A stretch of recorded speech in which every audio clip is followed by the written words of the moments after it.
أعوذ بالله من الشيطان الرجيم بسم الله الرحمن الرحيم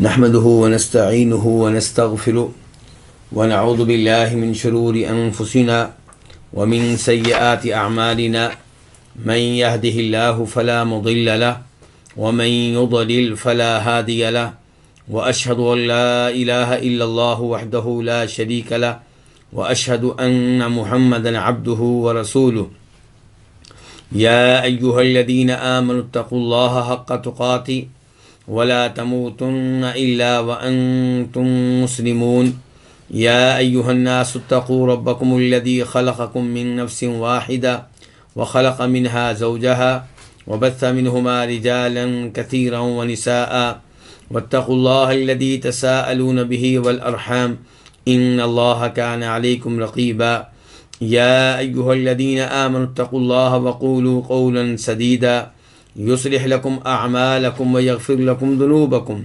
ومن يطع الله ورسوله فقد فاز فوزا عظيما أما بعد فإن خير الحديث كتاب الله وخير الهدي هدي محمد صلى الله عليه وسلم وشر الأمور محدثاتها وكل محدثة بدعة وكل بدعة ضلالة وكل ضلالة في النار۔ شرح السنہ امام بربہاری رحمہ اللہ کی عظیم الشان تالیف ہے، اور اس میں کئی ایک مسائل ہیں۔ ان مسائل میں سے آج ہم 40واں مسئلہ پڑھیں گے۔ 40ویں مسئلے میں امام بربہاری رحمہ اللہ فرماتے ہیں والصوم فی السفر من شاء صام ومن شاء افطر۔ سفر میں روزہ رکھنا، اس بارے میں اہل سنت والجماعت کا عقیدہ کیا ہے اور ان کے ہاں راج موقف کیا ہے کہ جو چاہے روزہ رکھ لے اور جو چاہے روزہ ترک کر دے، یعنی کہ دونوں طرح اجازت ہے ایک مسلمان کو۔ چنانچہ اللہ رب العزت قرآن حکیم میں ارشاد فرماتے ہیں سورہ بقرہ میں آیت نمبر 185 میں 185 ومن کان مریضا او علی سفر فعدۃ من ایام اخر۔ جو رمضان کے مہینے میں بیمار ہو جائے یا وہ حالت سفر میں ہو تو وہ روزہ ترک کر کے بعد میں قضا دے سکتا ہے، دیگر ایام میں وہ تعداد پوری کر سکتا ہے جو تعداد اس نے رمضان کے مہینے میں ترک کی تھی۔ تو اس ایسے پتہ چلا کہ مریض کے ساتھ ساتھ مسافر کو بھی رمضان کے مہینے میں روزے ترک کرنے کی اجازت ہے، اور سفر سے مراد وہ سفر ہے جس سفر میں کسی کو نماز قصر کرنے کی اجازت ہوتی ہے۔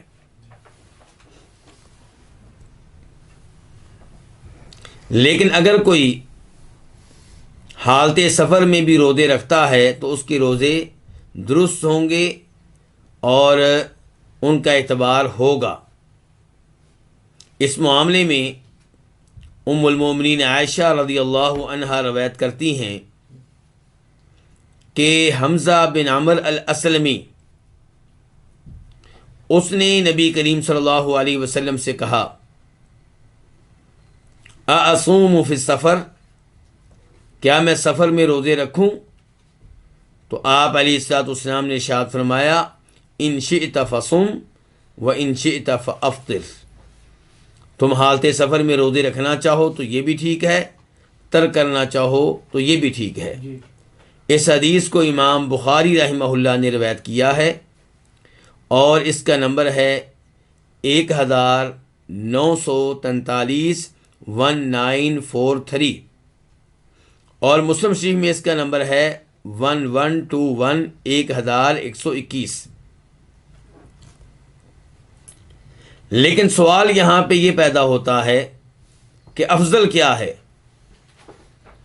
کیا افضل یہ ہے کہ آپ سفر کی حالت میں روزے رکھیں، یا افضل یہ ہے کہ سفر کی حالت میں آپ روزے ترک کر دیں؟ تو اس مسئلے میں علماء کرام کے مابین اختلاف ہے. چنانچہ کئی ایک علماء کرام یہ رائے رکھتے ہیں کہ رمضان میں روزہ ترک کرنا ہی افضل ہے. ان علماء کرام کے دلائل میں سے ایک دلیل یہی حدیث ہے جو ابھی میں نے ذکر کی ہے، جس میں حمزہ بن عمر الاسلمی کا تذکرہ آیا ہے کہ آپ نے ان سے کہا تھا کہ روزے رکھنا چاہو تو رکھ سکتے ہو، ترک کرنا چاہو تو ترک کر سکتے ہو، اور آپ نے یہ بھی کہا تھا کہ روزہ ترک کرنا ایک رخصت ہے، جو اس رخصت کو قبول کرے تو یہ زیادہ بہتر ہے.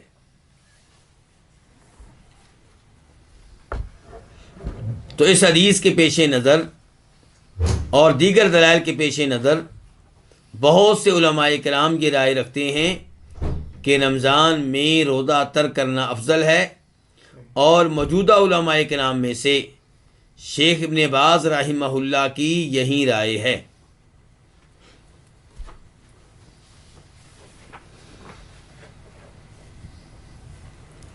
اور کئی ایک علماء کرام یہ رائے رکھتے ہیں کہ مسافر کے حالات کے پیش نظر حکم بھی مختلف ہوگا. کبھی اس کے لیے روزہ رکھنا افضل ہوگا، کبھی اس کے لیے روزہ ترک کرنا افضل ہوگا، اور کبھی اس پہ روزہ رکھنا حرام ہوگا.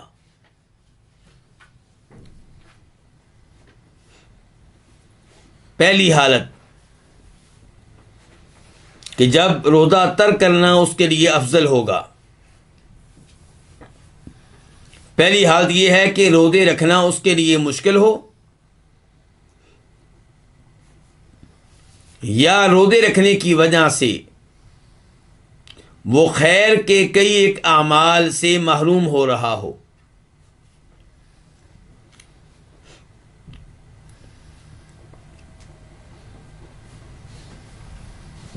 اس معاملے میں چند احادیث آپ کے سامنے رکھنا چاہوں گا.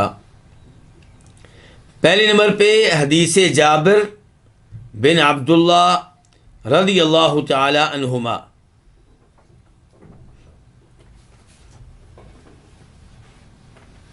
کہتے ہیں کہ کان رسول اللہ صلی اللہ علیہ وسلم فی سفرین، کہ نبی کریم صلی اللہ علیہ وسلم ایک سفر میں تھے.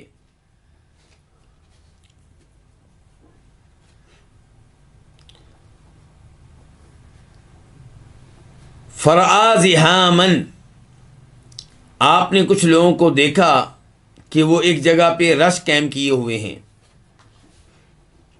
ورجلا، اور آپ نے ایک آدمی دیکھا قد ظلل علیہ، جس پہ دوسرے لوگوں نے سایہ کر رکھا ہے.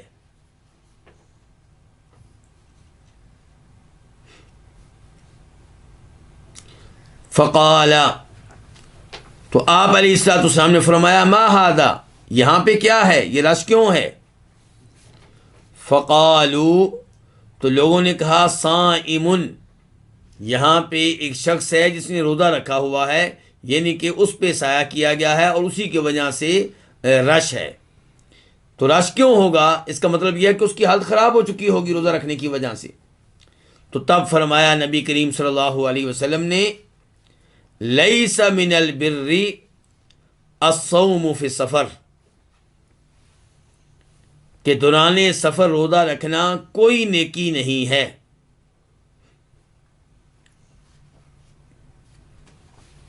اس کا مطلب کیا ہے کہ جب روزہ رکھنے کی وجہ سے آپ کو مشکلات کا سامنا ہو اور آپ مسافر ہیں، آپ کو رخصت دی گئی ہے روزہ ترک کرنے کی،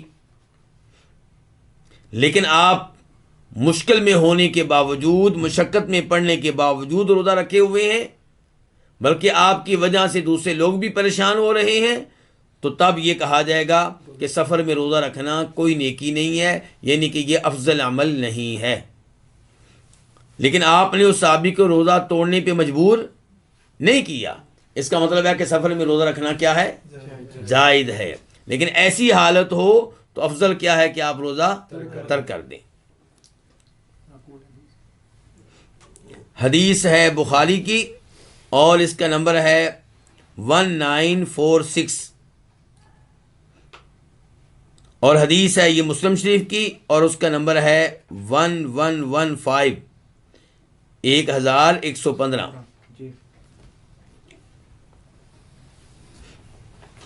دوسرے نمبر پہ اسی موضوع پہ ہمارے پاس ہے حدیث جسے روایت کرتے ہیں جناب انس بن مالک رضی اللہ تعالی عنہ۔ کہتے ہیں کننا مع رسول اللہ صلی اللہ علیہ وسلم فی السفر، ہم سفر میں نبی کریم صلی اللہ علیہ وسلم کے ساتھ تھے۔ اور یہاں پہ میں یہ وضاحت کر دوں کہ پہلی حدیث جو گزری ہے اس سفر کا تعلق تھا فتح مکہ سے، جو پہلی حدیث گزری ہے حدیث جابر، اور اب ہم پڑھ رہے ہیں حدیث انس۔ تو اس میں وہ کہتے ہیں کہ ہم نبی علیہ الصلوۃ والسلام کے ساتھ تھے ایک سفر میں، فَمِنَّ الصَّائِمُ وَمِنَّ الْمُفْطِرُ، ہم میں سے کچھ لوگ روزے کی حالت میں تھے اور کچھ لوگ روزہ نہیں رکھے ہوئے تھے۔ فَنَزَلْنَا مَنزِلًا فِي يَوْمٍ حَارٍ، گرمی شدید تھی، گرمی کے ان ایام میں ایک دن ہم نے ایک جگہ پڑاؤ کیا۔ اکثرنا ظلا صاحب الکساء، سایہ نام کی کوئی چیز نہیں تھی، سب سے زیادہ سایہ اسے میسر تھا جس کے پاس کوئی چادر تھی جو اس نے اپنے اوپر کی ہوئی تھی۔ وَمِنَّا مَن يَتَّقِ الشَّمْسَ بِيَدِهِ، گرمی اتنی شدید تھی کہ ہم میں سے کئی لوگ دھوپ سے بچنے کے لیے اپنے سر پہ کیا رکھے ہوئے تھے؟ ہاتھ رکھے ہوئے تھے، سر پہ ہاتھ رکھے ہوئے تھے۔ راوی کہتے ہیں، راوی کون ہے؟ انس بن مالک۔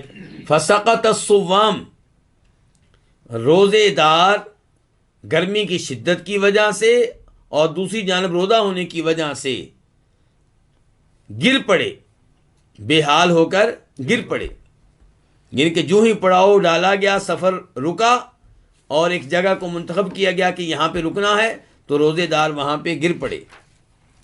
وقام المفطرون، اور اٹھے نیک اعمال سر انجام دینے کے لیے کون؟ وہ لوگ جو روزے کی حالت میں نہیں تھے۔ فضربوا الابنیہ، انہوں نے خیمے لگائے۔ وسقوا الرکاب، اور انہوں نے اونٹوں کو پانی پلایا۔ فقال رسول اللہ صلی اللہ علیہ وسلم، تب فرمایا تھا نبی کریم صلی اللہ علیہ وسلم نے، ذهب المفطرون اليوم بالاجر، کہ آج جنہوں نے کامل اجر کمایا ہے وہ کون ہیں؟ وہ جو روزے کی حالت میں نہیں ہے۔ کیوں؟ کیونکہ انہوں نے اگرچہ روزہ نہیں رکھا لیکن دیگر خیر کے کاموں میں روزے داروں سے آگے نکل گئے۔ روزے داروں کے لیے خیمے انہوں نے لگائے، روزے داروں کے اونٹوں کو پانی انہوں نے پلایا، تو ان کے آرام کا خیال رکھا، دیگر خیر کے کئی اعمال سر انجام دیے، تو آپ نے فرمایا کہ یہ لوگ آگے نکل گئے ہیں۔ اس کا مطلب ہے کہ اس دن روزہ ترک کرنا کیا تھا؟ تو اور یہاں پہ یہ ذہن میں رہے، اللہ کے رسول کیا کہہ رہے ہیں صلی اللہ علیہ وسلم، ذهب المفطرون اليوم، کہ آج روزہ ترک کرنے والے آگے نکل گئے، آج روزہ ترک کرنے والے جو ثواب لے گئے۔ اس کا مطلب یہ ہے کہ ہر سفر میں روزہ ترک کرنا افضل نہیں ہے۔ آج کون آگے نکل گئے؟ روزہ ترک کرنے والے۔ اس کا مطلب یہ ہے کہ اس موقع پہ، اس حالت میں، اس سفر میں روزہ ترک کرنا افضل تھا۔ اور یہاں پہ بھی آپ نوٹ کریں گے کہ جو روزے کی حالت میں تھے انہیں آپ نے روزہ ترک کرنے پہ مجبور نہیں کیا، روزہ توڑنے پہ مجبور نہیں کیا۔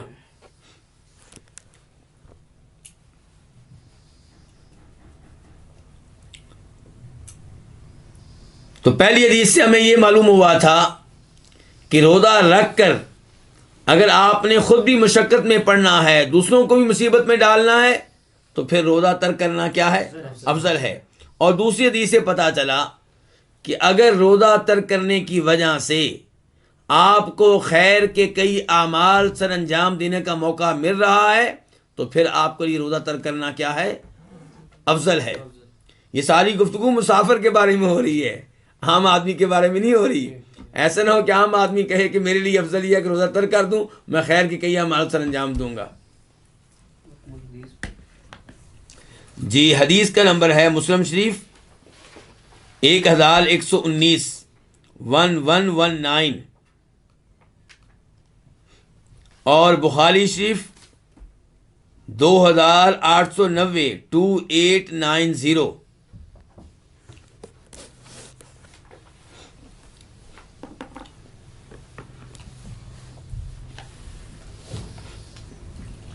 اس کے بعد تیسری حدیث اسی موضوع پہ، اسے روایت کرنے والے جناب ابو سعید خدری رضی اللہ تعالی عنہ ہیں۔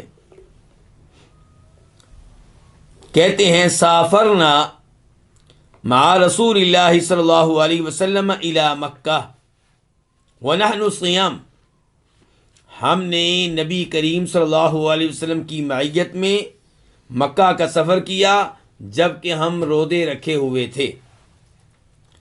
فنزلنا منزلا، تو ہم نے راستے میں ایک جگہ پڑاؤ ڈالا۔ فقال رسول اللہ صلی اللہ علیہ وسلم، تو فرمایا نبی کریم صلی اللہ علیہ وسلم نے، انکم قد دنوتم من عدوکم والفطر اقوی لکم، کہ تم دشمن کے قریب پہنچ چکے ہو، اب روزہ ترک کرنا تمہارے لیے زیادہ مفید ہے۔ روزہ ترک کرنے سے تمہیں قوت ملے گی، طاقت ملے گی، دشمن سے لڑنا ہے، دشمن کے ساتھ جہاد کرنا ہے۔ تو اس موقع پہ کیا افضل ہے کہ آپ روزہ کیا کر دیں؟ ترک کر دیں۔ یہ تھا ہمارا محل شاہد۔ یہ حدیث کا اتنا حصہ میں نے ذکر کر دیا ہے جتنے حصے میں ہماری یہ دلیل موجود ہے کہ ایسی حالت میں روزہ ترک کرنا کیا ہے؟ افضل ہے۔ لیکن حدیث کا باقی حصہ بھی مکمل کر لیں جو آئندہ جا کر ہمارے کام آئے گا۔ صحابی کہتے ہیں، صحابی کون ہے یہاں پہ؟ ابو سعید خدری کہتے ہیں فکانت رخصہ، تو وہاں اب روزہ ترک کرنا یہ کیا تھی؟ اس میں رخصت تھی، یعنی کہ چاہے آپ روزہ رکھ لیں چاہے تو روزہ ترک کر دیں، لیکن روزہ ترک کرنا کیا ہے؟ افضل ہے۔ کہتے ہیں فمنا من صام ومنا من افطر، ہم میں سے کئی لوگ روزے کی حالت میں رہے اور کئی لوگوں نے روزہ ترک کر دیا، توڑ لیا۔ ثم نزلنا منزلا آخر، پھر ہم ایک اور جگہ پہ جا کر رکے، وہاں پہ ہم نے پڑاؤ ڈالا۔ آپ کو پتہ ہے کہ مدینہ مکہ کے مابین ان لوگوں کو کئی دفعہ پڑاؤ ڈالنا پڑتا تھا، کیونکہ سفر ہوتا تھا کتنے دنوں کا؟ 7 دنوں کا، 8 دنوں کا، 9 دنوں کا۔ تو ظاہر ہے کم از کم ایک بار تو پڑاؤ ڈالتے ہوں گے، لیکن چونکہ مسلمان ہیں تو اس لیے نمازیں بھی پڑھنی ہیں، تو اس لیے کئی دفعہ ایک ہی دن میں پڑاؤ ڈالا جاتا ہوگا۔ تو فرمایا آپ نے جب دوسری بار پڑاؤ ڈالا، انکم مصبحو عدوکم والفطر اقوی لکم فافطروا، تم صبح اپنے دشمن پہ حملہ کرنے والے ہو اور روزہ ترک کرنے سے تمہیں قوت ملے گی، فافطروا، تو روزہ ترک کر دو۔ فرق محسوس کر رہے ہیں؟ پچھلی بار آپ نے کہا تھا کہ روزہ ترک کرنا افضل ہے، تمہیں قوت ملے گی اور خاموشی اختیار کی آپ نے۔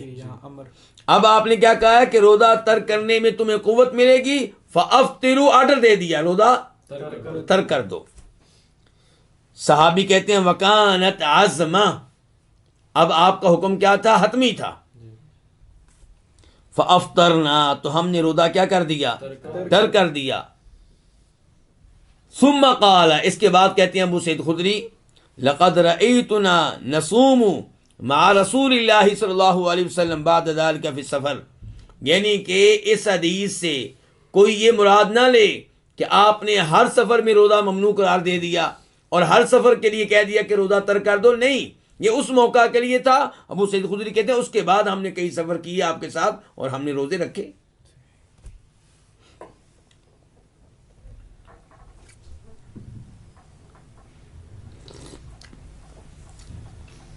تو یہ تھی پہلی حالت۔ تو پہلی حالت کیا تھی؟ ترک کرنا، کہ روزہ ترک کرنا افضل ہے جب روزہ رکھنے کی وجہ سے آپ مصیبت میں پڑے ہوئے ہوں، مشقت میں پڑے ہوئے ہوں، دوسروں کو مصیبت میں ڈالے ہوئے ہوں، یا روزہ رکھنے کی وجہ سے آپ خیر کے بہت سے اعمال سے محروم ہوں، تو پھر کیا افضل ہے؟ روزہ ترک کرنا۔ اب آخری حدیث جو آخری ہم نے پڑھی ہے اس میں کیا تھا کہ اگر آپ روزہ رکھتے ہیں تو جہاد کا حق ادا نہیں کر سکیں گے، تو اس لیے کہا گیا کہ روزہ ترک کر دو۔ جی حدیث کا نمبر ہے 1120 مسلم شریف۔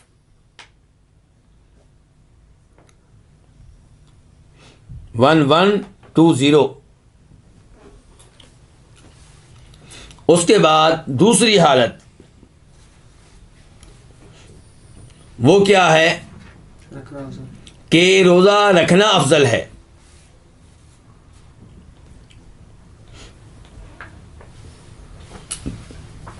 یہ کب ہوگا؟ جب روزہ رکھنے کی وجہ سے آپ کو کسی قسم کی مشقت کا سامنا نہ کرنا پڑے اور روزے کی وجہ سے آپ خیر کے اعمال سے بھی محروم نہ رہیں۔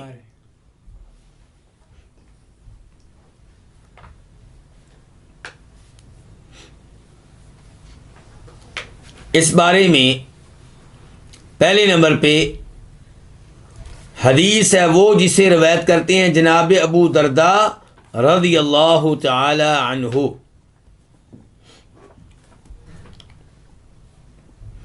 کہتے ہیں خرجنا مع رسول اللہ صلی اللہ علیہ وسلم فی شہر رمضان فی حر شدید، ہم نبی صلی اللہ علیہ وسلم کے ساتھ رمضان کے مہینے میں نکلے، یعنی کہ مدینہ سے نکلے اور شدید گرمی تھی۔ حتی ان کان احدنا لا یضع یدہ علی رأسہ من شدت الحر، گرمی اتنی شدید تھی کہ ہم میں سے کئی لوگ اپنے سر پہ گرمی سے بچنے کے لیے اپنے ہاتھ رکھا کرتے تھے۔ دیکھیے صحابہ کرام نے کتنا مشکل وقت دیکھا ہے اسلام کے لیے، جہاد کے لیے، اللہ کی راہ میں لڑنے کے لیے، اور آج لوگ اے سی میں رہتے ہیں اور پھر بھی پوچھتے ہیں کیا روزے کی گنجائش نکل سکتی ہے روزہ ترک کرنے کی؟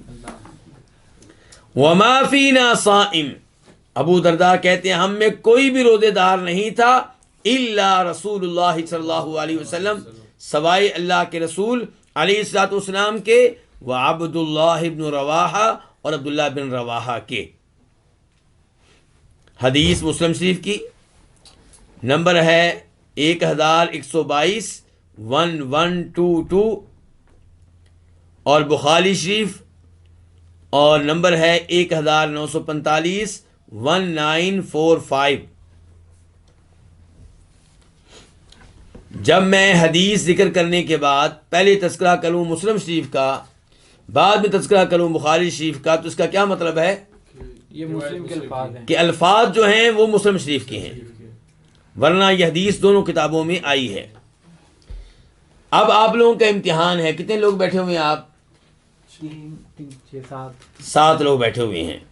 یہ بتائیے یہ سفر کون سا ہے، کون سا سفر ہے، یہ کس شہر کا سفر ہے، کس علاقے میں جا رہے ہیں؟ یہ جو حدیث ابھی ذکر ہوئی ہے،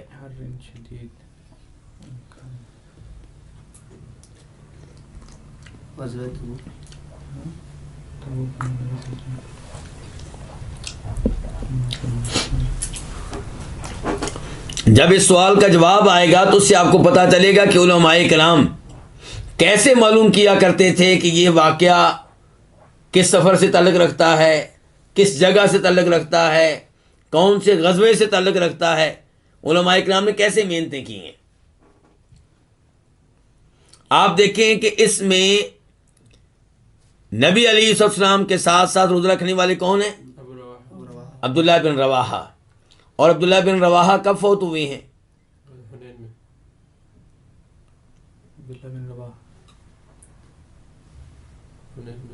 غزوہ مؤتہ میں، غزوہ مؤتہ میں اس میں یہ شہید ہوئے ہیں۔ تو غزوہ مؤتہ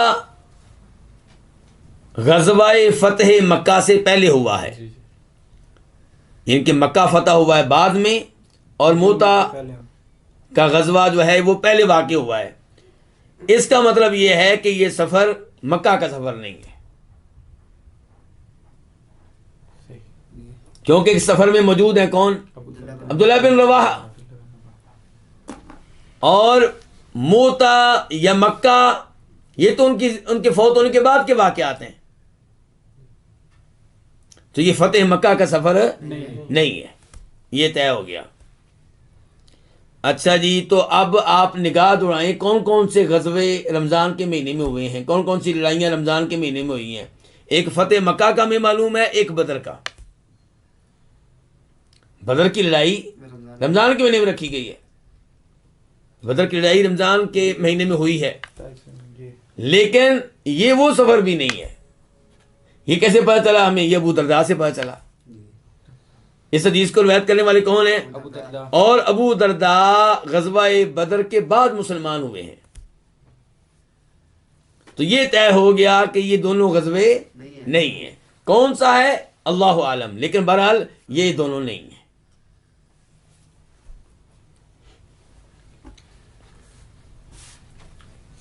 اچھا جی، اب ہمیں اس حدیث سے معلوم کیا ہوا کہ نبی علیہ الصلوۃ والسلام نے اور عبداللہ بن رواحہ نے روزہ رکھا ہوا تھا۔ تو کیوں رکھا ہوا تھا؟ اس لیے کہ انہیں روزہ رکھنے میں کوئی مشکل پیش نہیں آ رہی تھی، جن کو مشکل پیش آ رہی تھی انہوں نے ترک کیا ہوا تھا۔ تو اس لیے جو آسانی سے رمضان کے مہینے میں روزہ رکھ سکے، چاہے وہ مسافر ہے، تو اس کے لیے افضل یہ ہے کہ روزہ رکھ لے، جبکہ اسے کسی مصیبت کا سامنا نہیں ہے، کسی مشقت کا سامنا نہیں ہے، روزے کی وجہ سے خیر کے اعمال سے بھی محروم نہیں ہے۔ ایک دلیل تو میں نے حدیث سے دی، اور حدیث سے ایسے کئی دلائل اور بھی مل جائیں گے، لیکن ہم ایک اور حدیث کی طرف آتے ہیں، ایک اور دلیل کی طرف آتے ہیں۔ وہ یہ کہ اگر آپ روزہ ترک کریں گے تو آپ کو بعد میں کیا دینا پڑے گی؟ قضا دینا پڑے گی، قضا دینا پڑے گی، اور موت کا کچھ پتہ نہیں ہے۔ اس لیے جب روزہ رکھنے میں کسی قسم کی مشقت کا سامنا نہیں کرنا پڑ رہا، خیر کے اعمال سے بھی آپ محروم نہیں ہیں، تو بہتر یہ ہے کہ یہ عمل وقت پہ کر لیں، تاکہ ایسا نہ ہو کہ آپ فوت ہوں اور روزے آپ کے ذمہ باقی ہوں۔ تیسری دلیل،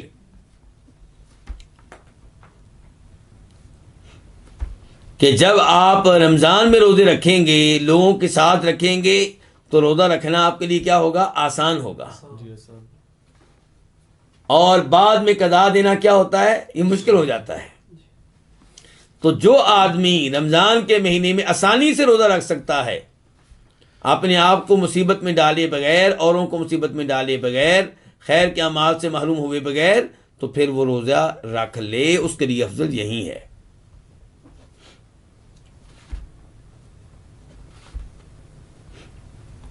تیسری حالت، جب روزہ ترک کرنا واجب ہوگا اور روزہ رکھنا حرام ہوگا۔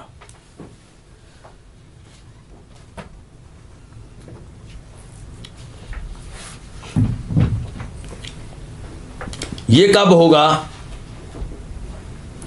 جب روزہ رکھنے کی وجہ سے آپ کو سنگین قسم کی مشقت کا سامنا کرنا پڑے، ایسی مشقت جسے برداشت کرنا آپ کے لیے ممکن نہ رہے، بلکہ یہ مشقت اور یہ روزہ رکھنا اس حالت میں ممکن ہے کہ آپ کو ہلاکت تک پہنچا دے، موت تک پہنچا دے۔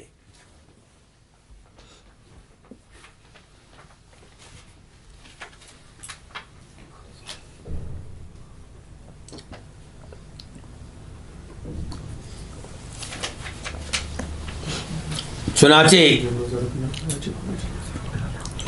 جناب جابر بن عبداللہ روایت کرتے ہیں کہ ان رسول اللہ صلی اللہ علیہ وسلم خرج عام الفتح الی مکہ، کہ نبی علیہ الصلوۃ والسلام فتح مکہ کے سال مکہ کی جانب نکلے، اور فی رمضان، کس مہینے میں؟ رمضان کے مہینے میں۔ اور یہ کس یعنی کہ سال کا واقعہ ہے؟ فتح مکہ کا جو سال ہے یہ کون سا سال ہے؟ سن 8 ہجری، سن 8 ہجری ہے۔ چلیں، فصام، تو آپ روزے کی حالت میں رہے، مدینہ سے نکل کھڑے ہوئے ہیں اور روزہ رکھتے رہے، حتیٰ بلغ قرا الغمیم، یہاں تک کہ آپ اس جگہ پہنچ گئے جسے قرا الغمیم کہتے ہیں۔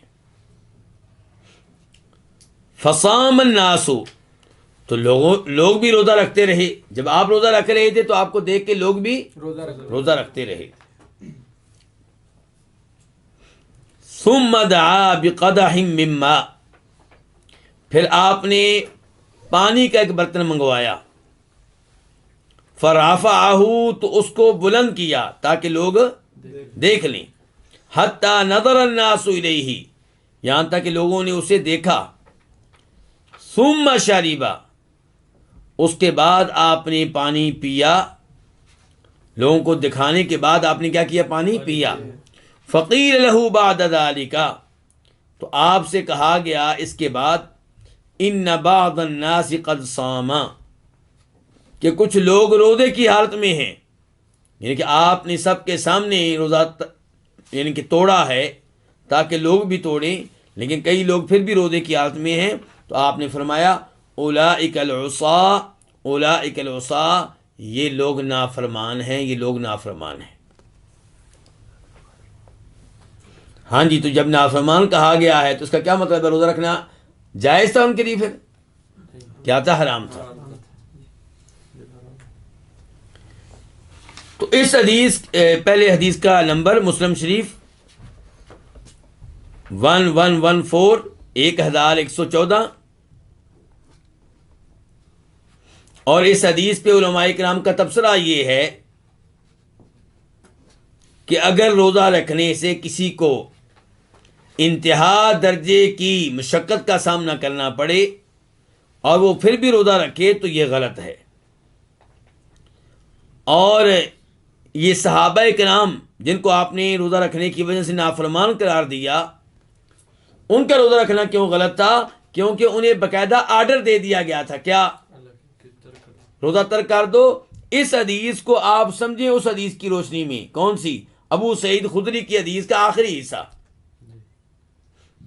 کہ پہلے مقام پہ آپ اترے تھے، پڑاؤ ڈالا تھا، تو آپ نے کہا تھا کہ روزہ ترک کرنا تمہارے لیے باعث تقویت ہے، یعنی کہ ترغیب دی ہے آپ نے، روزہ ترک کرنے کو افضل قرار دیا آپ نے۔ اور جب آپ مکہ کے بالکل قریب پہنچ گئے اور صبح حملہ کرنا تھا، تب آپ نے کہا کہ روزہ ترک کرنے سے تمہیں تقویت ملے گی، فَأَفْطِرُوا، روزہ ترک کر دو، آرڈر دے دیا۔ تو اس آرڈر کے بعد اور آپ نے سب کے سامنے روزہ توڑا، پھر بھی کئی لوگوں نے روزہ رکھا ہوا تھا، تو آپ نے انہیں کیا قرار دیا؟ نافرمان قرار دیا۔ اور مسلم شریف کی یہ حدیث ہے، اور مسلم شریف کی دوسری روایت میں وضاحت آئی ہے کہ یہ کام آپ نے عصر کے بعد کیا تھا، روزہ توڑنے والا عمل آپ نے کب کیا تھا؟ عصر کے بعد۔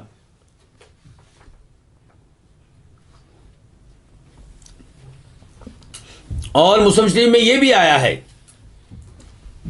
کہ ان الناس قد شق علیہم الصوم، روزہ آپ نے توڑا اسی وقت تھا جب آپ کو یہ رپورٹ دی گئی کہ کئی لوگ روزے کی وجہ سے مشقت میں پڑے ہوئے ہیں۔ تو مشقت میں بھی پڑے ہوئے تھے، صبح دشمن پہ حملہ بھی کرنا تھا، آپ نے آرڈر بھی دے دیا ہے، پھر بھی جو روزے کی حالت میں تھا اس کو نافرمان قرار دیا گیا۔ تو یہ تھا ہمارا مسئلہ۔ آخری بار پھر دیکھنے کیا عبارت تھی امام بربہاری کی، کہتے ہیں وَالصَّوْمُ فِي السَّفَرِ، سفر میں روزہ رکھنا، من شاء صام، جو چاہے روزہ رکھ لے اور جو چاہے روزہ ترک کر دے۔ اس کے بعد ہے مسئلہ نمبر 41، اور وہ کیا ہے کہ وَلَا بَأْسَ بِالصَّلَاةِ فِي السَّرَاوِيلِ، کہ شلوار میں نماز پڑھنے میں کوئی حرج نہیں ہے۔ شلوار پہن کر آپ نماز پڑھتے ہیں، اس میں کوئی حرج نہیں ہے۔ یہ کیوں کہہ رہے ہیں امام بربہاری؟ شلوار کی جگہ پہ اور کیا پہنا جا سکتا ہے؟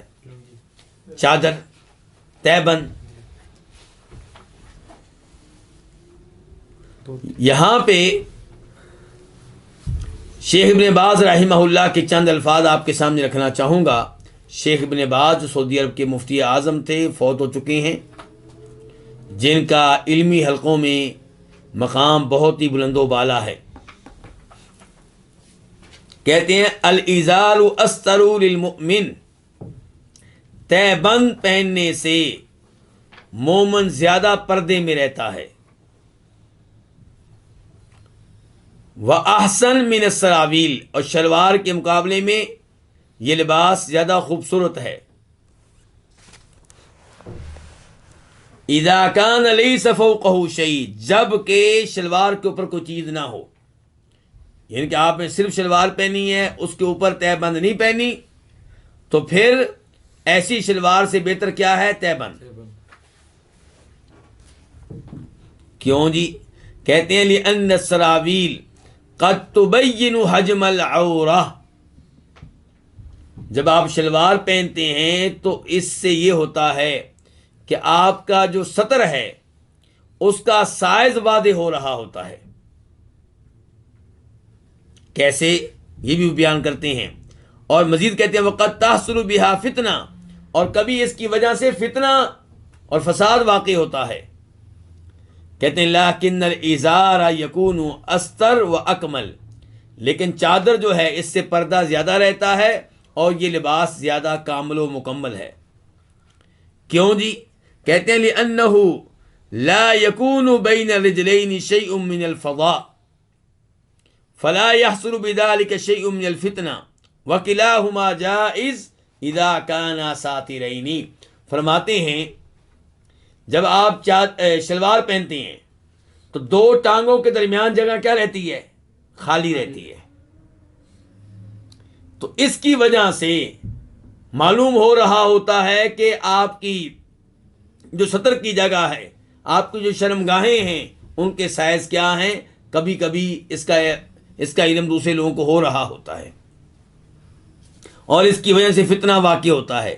لیکن چادر جو ہوتی ہے وہ دو ٹانگوں کے درمیان کی جگہ کو خالی نہیں رکھے گی۔ لیکن کہتے ہیں بہرحال اگر چادر شلوار بھی ہو لیکن پردہ ہو رہا ہو تو وہ بھی جائز ہے، دونوں جائز ہیں۔ لیکن پھر کہتے ہیں لیکن چادر زیادہ بہتر ہے۔ لیکن پھر آخر میں کہتے ہیں کہ شلوار کا ایک پہلو چادر سے بہتر ہے، کیا؟ کہ شلوار جو ہے یہ گرتی نہیں ہے اور چادر کئی لوگوں سے گر جاتی ہے۔ تو یہ تو تھا شیخ صاحب کا کلام، ان کی گفتگو۔ تو میں یہاں پہ کہنا چاہوں گا آج کل کے لحاظ سے چادر کے مقابلے میں کیا افضل ہے؟ شلوار، کیونکہ جو لوگ چادر پہنتے ہیں عام طور پہ وہ مصیبت میں پڑے ہوتے ہیں۔ اور کئی لوگوں کی آپ مسجد نبوی مسجد حرام میں دیکھیں گے عمرے کے دوران کئی لوگوں کا سطر ننگا ہو رہا ہوتا ہے، کئی لوگوں کی چادر نیچے آ رہی ہوتی ہے، عجیب صورتحال ہوتی ہے کئی لوگوں کی۔ تو ایسے حالات میں شلوار کیا ہے؟ زیادہ بہتر ہے۔ لیکن شلوار کون سی ہو؟ وہ شلوار نہ ہو جو اتنی تنگ ہو کہ اس کے تنگ ہونے کی وجہ سے آپ کے جو مخصوص اعضاء ہیں، آپ کی شرمگاہیں ہیں، ان کے سائز کا لوگوں کو علم ہو رہا ہو۔ اتنی تنگ شلوار نہیں ہونی چاہیے. اور یہی حکم ہے کس کا؟ پینٹ کا. ویسے تو پینٹ آپ پہن سکتی ہیں. کئی لوگ سمجھتے ہیں کہ شاید پینٹ ممنوع ہے یا اس میں کافروں کی مشابہت ہے. ایسی کوئی بات نہیں ہے. پینٹ مسلمانوں کا بھی لباس ہے اور کافروں کا بھی لباس ہے. ممانعت تب ہوتی ہے جب کوئی ایسا لباس ہو جو کافروں کے ساتھ خاص ہو. اور اس کا علم کیسے ہوگا؟ آپ کو علم اس طرح ہوگا کہ جب آپ پہنیں تو لوگ سمجھیں کہ اس نے کافروں والا لباس پہنا ہوا ہے. لیکن پینٹ جو ہے بہت سے مسلمان ممالک میں پہنی جاتی ہے، بلکہ کئی لوگ تو یہ کہتے ہیں کہ اس کا آغاز مسلمانوں سے ہوا ہے. تو بہرحال پینٹ ہو یا شلوار، یہ دونوں چیزیں ایسی ہونی چاہیے جو کھلی کھلی ہوں، اور کپڑا اتنا باریک نہ ہو، اتنا شفاف نہ ہو کہ آپ کے جسم کی جو جلد ہے اور اس کا جو رنگ ہے وہ دوسرے لوگوں کو معلوم ہو رہا ہو، نظر آ رہا ہو. تو پھر پینٹ میں بھی کوئی حرج نہیں ہے، شلوار میں بھی کوئی حرج نہیں ہے. ورنہ پینٹ ہو یا شلوار اگر دونوں تنگ ہیں، جسم کے ساتھ لگی ہوئی ہیں، ٹائٹ ہیں، یا کپڑا اتنا باریک ہے کہ جس سے جلد کا رنگ جو ہے وہ دوسرے لوگوں کو نظر آ رہا ہے، تو یہ پہننا مسلمان کے لیے مناسب نہیں ہے. اب یہاں پہ میں وہ احادیث ذکر کرنا چاہوں گا جن احادیث میں شلوار کا تذکرہ آیا ہے.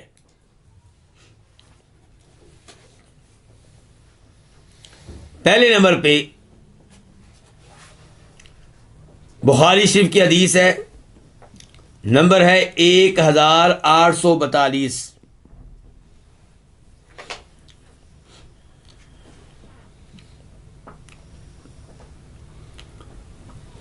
اس حدیث کے راوی ہیں جناب عبداللہ بن عمر رضی اللہ تعالی عنہما.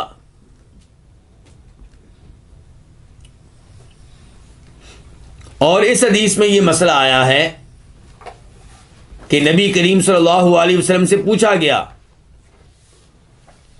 کہ جو شخص حالت احرام میں ہو، حج کی وجہ سے، عمرے کی وجہ سے، وہ کیا کچھ پہن سکتا ہے؟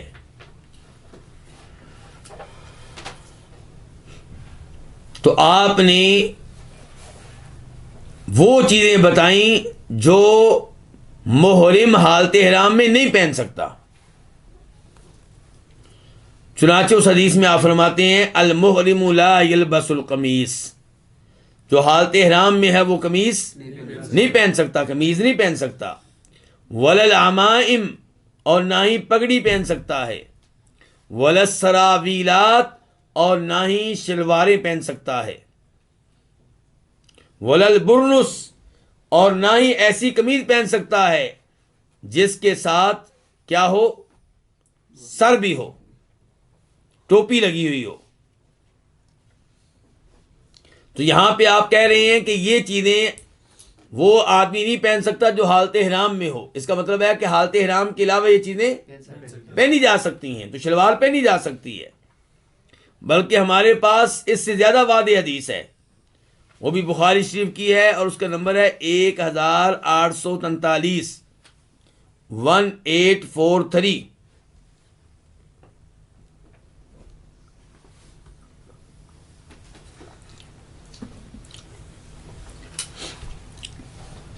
اس حدیث کے راوی ہیں جناب عبداللہ بن عباس رضی اللہ تعالی عنہما. کہتے ہیں خطبنا النبی صلی اللہ علیہ وسلم، ہمیں نبی کریم صلی اللہ علیہ وسلم نے خطبہ دیا. کہاں؟ مقام عرفات میں. فقال، تو آپ نے کہا من لم یجد الازار فلیلبس السراویل، جسے حالت احرام میں داخل ہونے کے لیے تہ بند نہ ملے، چادر نہ ملے، تو وہ کیا کر لے؟ شلوار پہن لے. حالت احرام میں جو شلوار پہنے گا وہ اسی حالت میں نمازیں بھی پڑھے گا. اس کا مطلب یہ ہے کہ شلوار پہن کے نمازیں پڑھے گا. اور یہی ہمارا موضوع ہے کہ شلوار پہن کر نماز پڑھنے میں کوئی حرج نہیں ہے. اور فرمایا وَمَن لَّمْ يَجِدِ النَّعْلَيْنِ، اور جسے جوتے نہ ملیں فَلْيَلْبَسِ الْخُفَّيْنِ، وہ کیا پہن لے؟ موزے پہن لے۔ اس کے بعد حدیث ابی امامہ، اس کو امام احمد اپنی مسند میں لے کر آئے ہیں، اور اس کا نمبر ہے 22,283، 222، ان کے 3 بار 22، آخر میں 83۔ ابو امامہ کہتے ہیں خرج رسول اللہ صلی اللہ علیہ وسلم علی مشیخۃ من الانصار، نبی علیہ الصلوۃ والسلام تشریف لائے انصاریوں کے چند بزرگوں کے پاس، بڑی عمر کے لوگوں کے پاس، بیض لحاہم، جن کی داڑیاں سفید تھیں۔ فقال النبی صلی اللہ علیہ وسلم، تو فرمایا نبی کریم صلی اللہ علیہ وسلم نے، یا معشر الانصار حمروا وصفروا وخالفوا اہل الکتاب، اپنی داڑیوں کو سرخ کر دو یا زرد کر دو، اور سرخ اور زرد کر کے اہل کتاب کی مخالفت کرو، یہودیوں اور عیسائیوں کی مخالفت کرو۔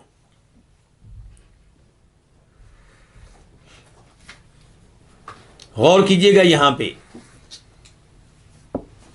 نبی علیہ السلام باقاعدہ تعلیمات دے رہے ہیں داڑھی کو رنگین کرنے کی۔ اس کا مطلب یہ ہوا کہ جس کی داڑھی سفید ہے اس کے حق میں بہتر یہ ہے کہ داڑھی کو رنگین کرے، داڑھی کو رنگین نہ کرنے سے رنگین کرنا افضل اور بہتر ہے۔ بہت سارے لوگوں کو اس مسئلے کا علم نہیں ہوتا، بلکہ وہ ان لوگوں کو عجیب نگاہوں سے دیکھ رہے ہوتے ہیں جو اپنی داڑھیوں کو کیا کرتے ہیں؟ رنگین کرتے ہیں، جبکہ آپ علیہ السلام یہاں پہ کہہ رہے ہیں حمروا، سرخ کرو، وصفروا، اور زرد کرو، اور یہ کام کر کے اہل کتاب کی مخالفت کرو۔ اس کا مطلب یہ ہے کہ اہل کتاب یہودی اور عیسائی اپنی داڑھیوں کو رنگین نہیں کرتے، تو آپ لوگ کریں۔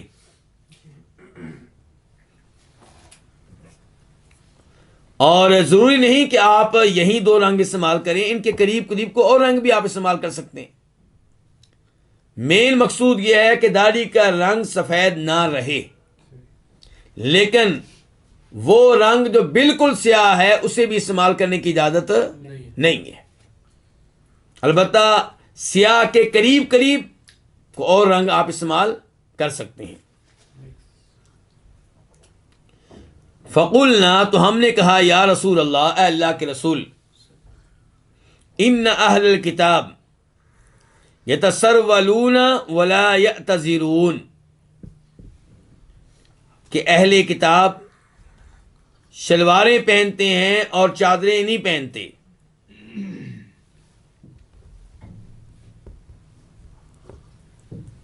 انصاریوں سے آپ نے کیا کہا تھا کہ داڑھیوں کو کیا کرو؟ رنگین کرو، اور یہ کام کر کے اہل کتاب کی مخالفت کرو۔ تو صحابہ کرام نے کہا اللہ کے رسول، اہل کتاب تو شلواریں پہنتے ہیں، چادریں نہیں پہنتے۔ تو آپ نے فرمایا تسرولوا واعتذروا وخالفوا اہل کتاب، شلواریں پہنو اور چادریں بھی پہنو، اور یہ دونوں کام کر کے اہل کتاب کی مخالفت کرو۔ کبھی شلوار پہن لی، کبھی چادر پہن لی، یہ دونوں کام کر کے، وہ ایک کام کرتے تم دونوں کام کرو، تو اس میں کیا ہو جائے گی؟ یہودیوں کی کیا ہو جائے گی؟ مخالفت ہو جائے گی، عیسائیوں کی مخالفت ہو جائے گی۔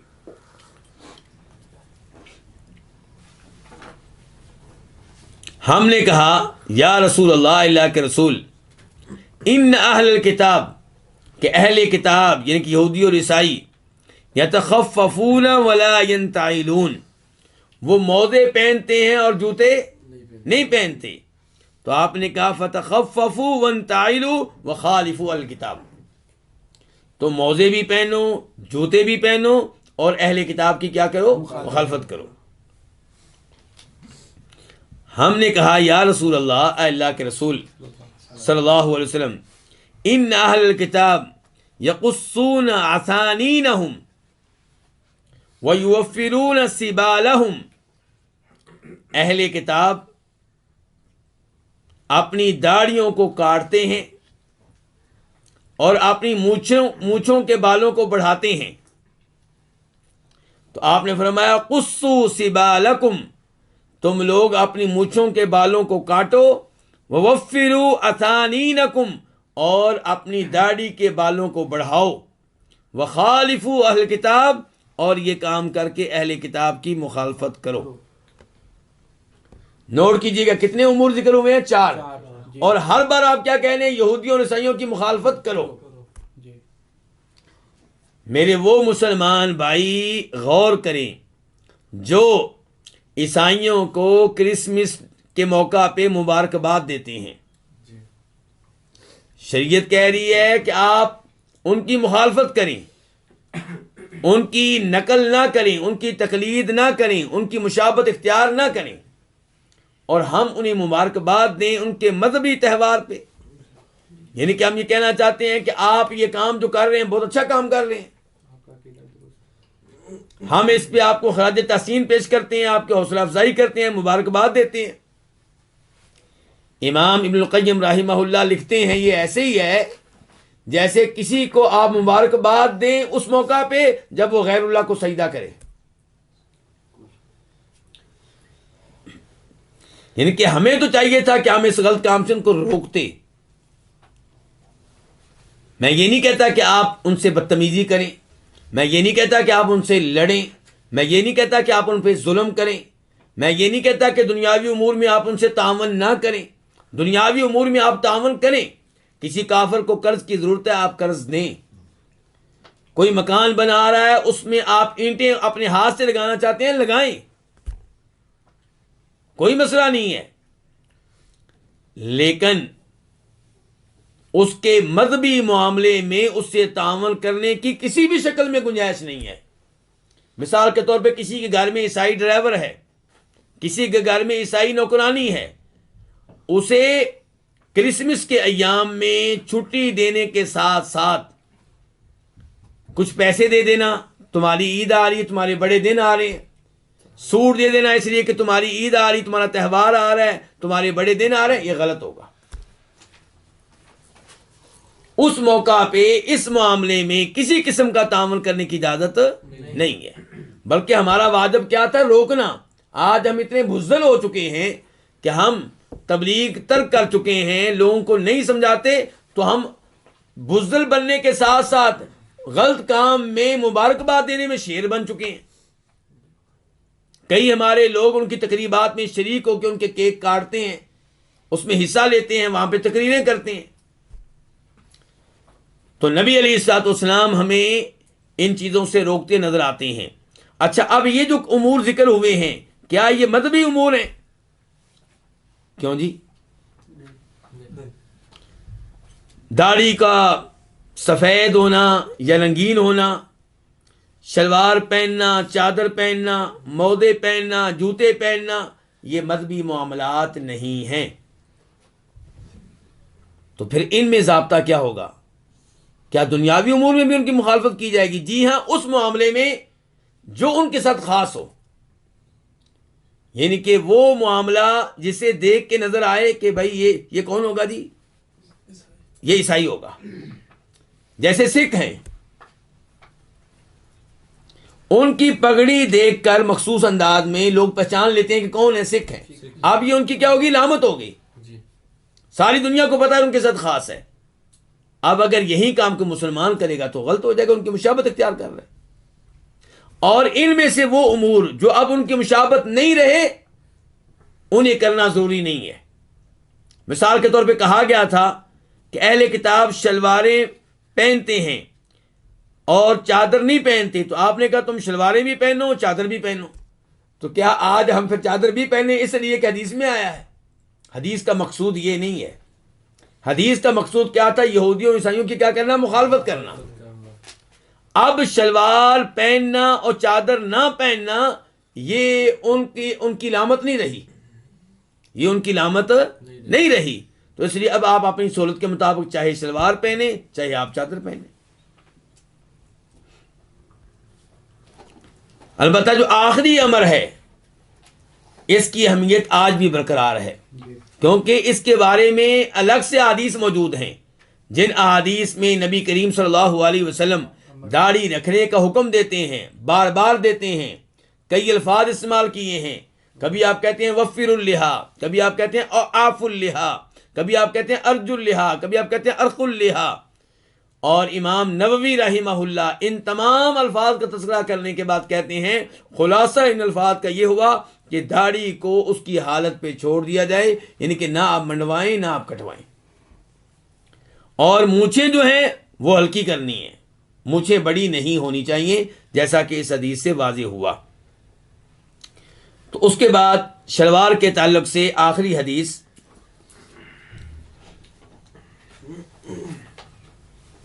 اسے روایت کرتے ہیں جناب عبداللہ بن بریدہ، اور وہ روایت کرتے ہیں اپنے والد بریدہ سے. وہ کہتے ہیں کہ نہا رسول اللہ صلی اللہ علیہ وسلم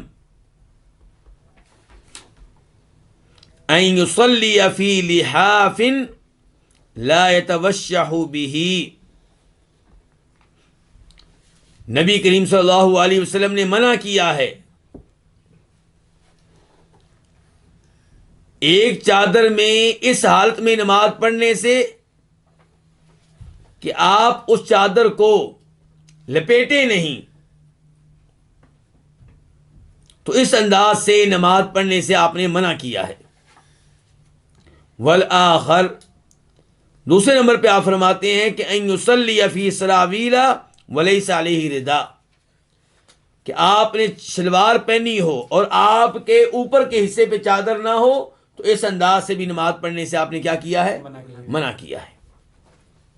اس کا مطلب یہ ہے کہ جب آپ کے اوپر چادر ہے، اوپر قمیض پہنی ہوئی ہے، اوپر آپ نے شرٹ پہنی ہوئی ہے اور نیچے آپ نے شلوار پہنی ہے، تو اس حالت میں نماز پڑھنے میں کوئی حرج نہیں ہے.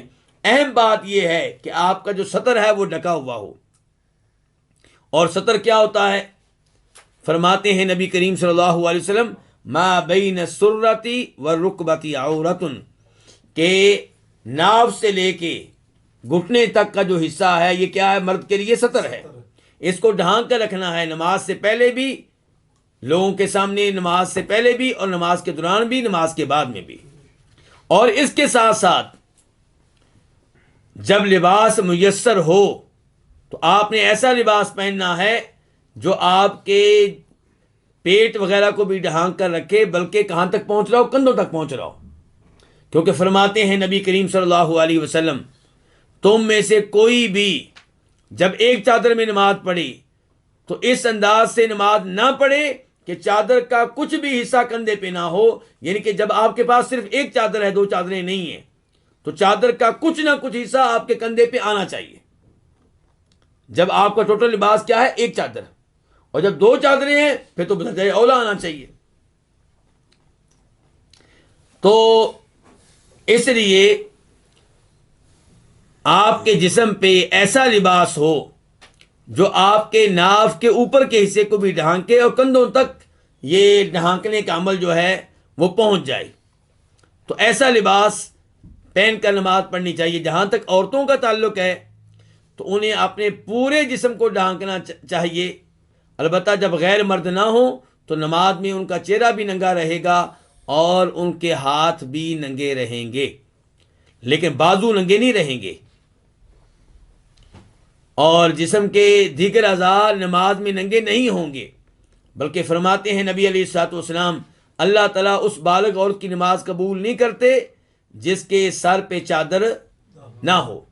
جہاں تک پاؤں کا معاملہ ہے تو پاؤں کے معاملے میں اختلاف ہے.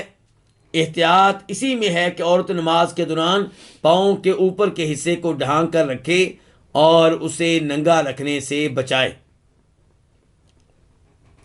یہ تھے چند مسائل جن کا تعلق تھا ان دو مسائل سے جنہیں ذکر کیا امام بربہاری نے. آئندہ مسائل کے اوپر گفتگو انشاءاللہ کل کے درس میں کریں گے. اللہ رب العزت ان مسائل کو سمجھنے کی اور ان پہ عمل پیرا ہونے کی توفیق عنایت فرمائے۔ وصلی اللہ تعالی علی نبینا محمد وعلی آلہ وصحبہ اجمعین۔